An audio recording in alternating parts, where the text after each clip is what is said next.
সুখে শান্তি পেতে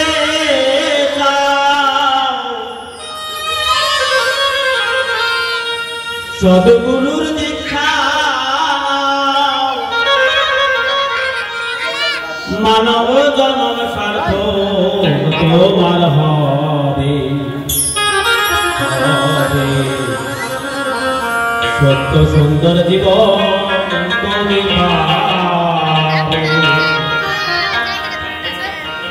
এই ধরায় সুখ পেতে গেলে সদ্গুরুর আশ্রিত হতে হবে। তাই যোগী ঋষি যারা ধ্যানের মাধ্যমে নিয়ে আমার আদি পান গোবিন্দের রূপ যখন দর্শন করে তখন তিনি বুঝতে পারে সেই সুখের আনন্দ, আর আমরা মায়াময় বদ্ধ হয়ে সেই আনন্দ থেকে বঞ্চিত হচ্ছি। তাহলে সদ্গুরুর আশ্রয় নিই, তবে আমাদেরকে সেই জায়গাতে উপস্থিত হতে হবে। তাই মহাজন বললেন, যদি সুখে শান্তি পেতে সদ্গুরুর দীক্ষা মানব জন্ম সার্থক তোমার হবে সত্য সুন্দর জীবন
করে অহংকার করে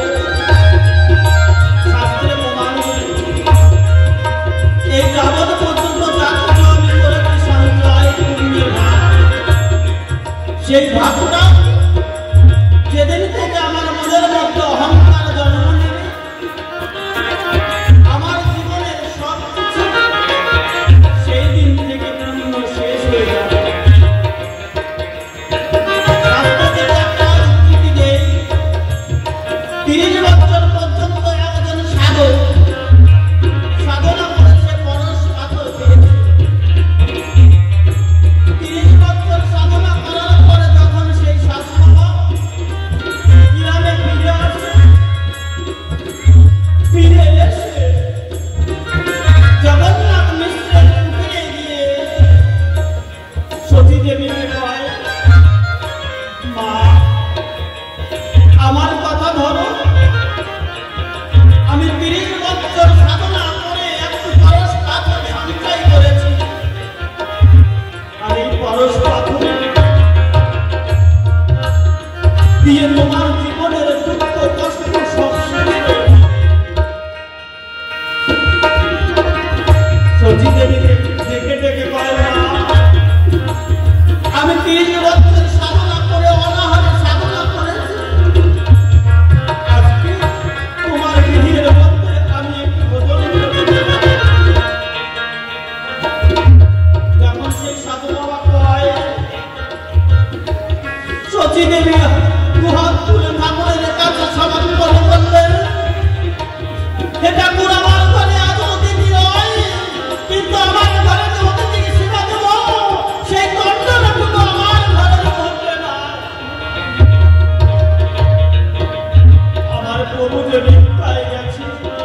যখন আসবে সেই ভিক্ষা কণ্ডল নিয়ে সেই কামড় দিয়ে আমি আমার অতিথিকে সেবা দেব।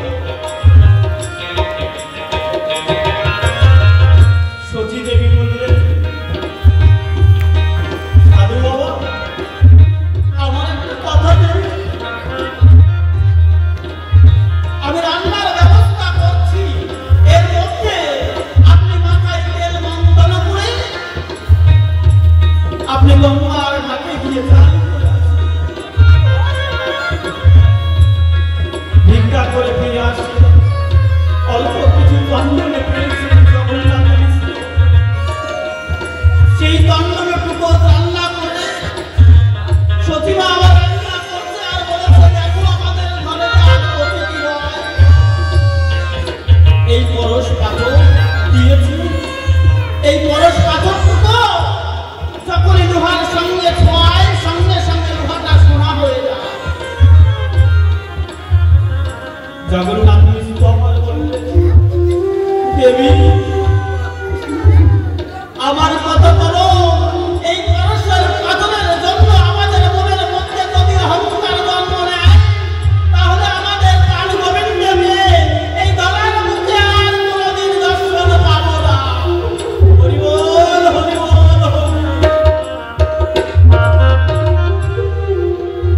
সেই পরশ পাথরটা জগন্নাথ মিশ্র নিয়ে গিয়ে গঙ্গার জলে যখন ফেলে দেয়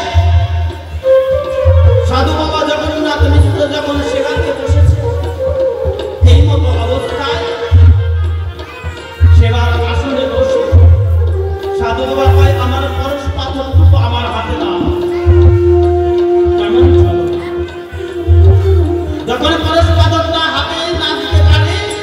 সতী দেবী কেঁদে কেঁদে কয় সাধু বাবা পরশ পাথরটা আমার প্রভু জগন্নাথ মিশ্র সে যে গঙ্গার জলে নিক্ষেপ করে এসেছে। সাধু বাবা তৎক্ষণাৎ সঙ্গে সঙ্গে উঠে গেলেন উঠে গিয়ে বলছে আমি আমার সেবা করব। তারপর জগন্নাথ মিশ্র আর সাধু বাবা একটা দুই পায়ে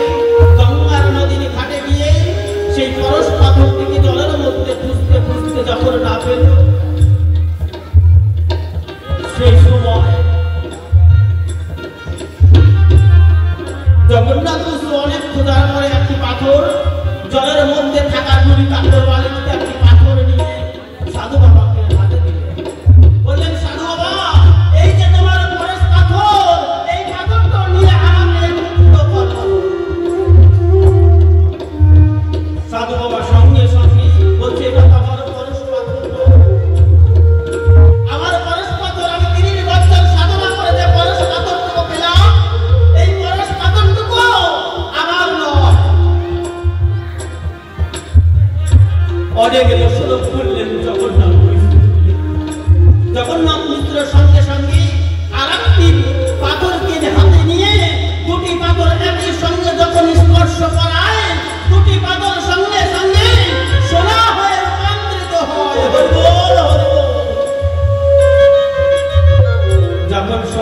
অন্তরিত হতো।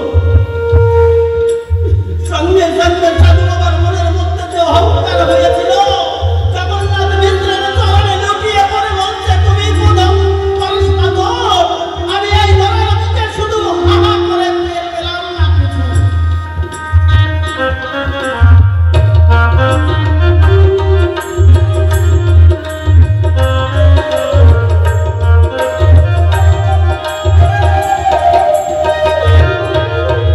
তাহলে কি হলো? সেই পরশপাথর জগন্নাথ মিত্রকে সাধু বাবা জড়িয়ে ধরে আলিঙ্গন করে বললেন, আমার মনের মধ্যে যে অহংকার হয়েছিল, সেই অহংকার আজকে থেকে আমার, তাই সেইখানে দাঁড়িয়ে পতাকার কলম